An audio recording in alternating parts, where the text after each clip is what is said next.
வணக்கம் நண்பர்களே, இன்றைக்கி வீடியோவில் பிரஸ்ட் செல்ஃப் எக்ஸாமினேஷன், அதாவது தன் மார்பக பரிசோதனை பற்றி தான் பார்க்க போகிறோம். ஃபஸ்ட்டு பிரஸ்ட் செல்ஃப் எக்ஸாமினேஷன் அப்படிங்கிறது மெனாரிக்கே அட்டன் பண்ண, அதாவது ஏஜ் அட்டன் பண்ண ஒவ்வொருத்தவங்களும் கண்டிப்பாக பண்ண வேண்டிய ஒன்று. இது எதுக்காக பண்ணுறோம் அப்படின்னா, ஒருவேளை மார்பகத்தில் ஏதாவது சின்ன சின்ன கட்டிகள், புற்றுநோய் கட்டிகள் இந்த மாதிரி இருந்தது அப்படின்னா நமக்கு நாமே செல்ஃபாக அதை தொட்டு பார்த்து தெரிஞ்சு இயர்லியாக ட்ரீட்மெண்ட் பண்ணணும் அப்படின்றதுக்காக தான் இதை பண்ணுறோம். என்னென்ன ஸ்டெப்ஸ் இருக்குது, எப்படி பண்ணணும், என்னென்ன மெத்தட்லலாம் பண்ணலாம் அப்படின்றத பார்க்கலாம். ஃபஸ்ட்டு எப்படி பண்ணணும் அப்படின்னா, ஒரு கண்ணாடி முன்னாடி நின்றுட்டு ஃபஸ்ட்டு 2 பிரெஸ்ட்டோட சைஸை பார்க்கணும். பிரஸ்ட் செல்ஃப் எக்ஸாமினேஷன் மென்சஸ் ஆன 3வது நாள்லேருந்து 5வது நாள் பண்ண வேண்டியது ரொம்ப முக்கியமானது. பிரெஸ்ட்டுமே ஒரே மாதிரி இருக்கா, ஒரே கலரில் இருக்கா, இல்லை ஏதாவது கலர் டிஃப்ரென்ஸ் இருக்கா அப்படின்னு சொல்லி பார்க்கணும்.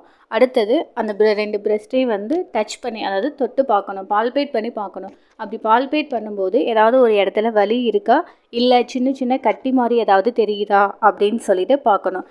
அடுத்து 3வதாக பார்க்கும்போது ஒரு நேராக கண்ணாடி முன்னாடி நின்றுக்கிட்டு ஒரு கையை மேலே தூக்கிட்டு, இப்போ இடது கை தூக்குறோம் அப்படின்னா வலது கையால் இடது கையோட மார்பகத்தை அவங்களோட ஆம்பிட் அக்குள் பகுதியிலேருந்து நிப்பிள் ஏரியா வரையும் டச் பண்ணி பார்க்கணும். அடுத்தது தரையை ஃப்ளாட்டாக, அதாவது தரையில் படுத்துக்கிட்டு ஒரு கையை தூக்கி இன்னொரு கையை அதே மாதிரி, இப்போ இடது பக்கம் பண்ணுறோம் அப்படின்னா வலது பக்கத்துலேருந்து என்ன பண்ணணும், வலது பக்க கையை வச்சு மேலே அக்குள்லேருந்து அதாவது நம்மளோட ஆம்பிட்லேருந்து அந்த மார்பகம் வரையும், அதாவது காம்புகள் வரையும், மார்பக காம்புகள் வரையும் சர்க்குலர் ரவுண்ட் ஷேப்பில் நல்லா டச் பண்ணி பார்க்கணும். ஃபுல்லாக டச் பண்ணி பார்க்கும்போது சின்ன சின்ன கட்டிகள் அந்த மாதிரி ஏதாவது தெரியுதா அப்படின்னு பார்க்கணும். அதுக்கப்புறம் நேராக நின்னோ இல்லை உட்காந்துக்கிட்டோ, ஒரு சேர் எதுவும் போட்டு உட்காந்துக்கிட்டோ அதே மாதிரி படத்தில் காட்டியிருக்க மாதிரி செக் பண்ணி பார்க்கணும். இந்த மாதிரி செக் பண்ணி பார்க்கும்போது நிப்பிளில் ஏதாவது டிஸ்சார்ஜ் வருதா, அதாவது ரத்தம் வடியுதா, சீல் வடியுதா, இல்லை ஒரு சிலருக்கு நீர் மாதிரி ஏதாவது வடியுதா அப்படின்னு பார்க்கணும்.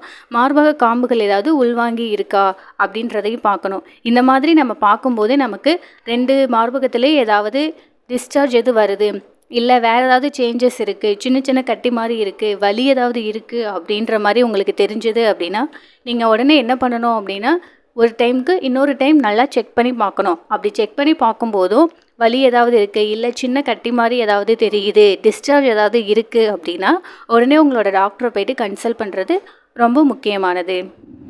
நீங்கள் உங்களை நீங்களே செக் பண்ணிக்கும் போது வலி எதுவுமே இல்லை, டிஸ்சார்ஜ் எதுவும் இல்லை, எப்பவும் போல தான் மார்பகங்கள் இருக்குது அப்படிங்கும்போது அது எந்த ஒரு பிரச்சனையுமே இல்லை.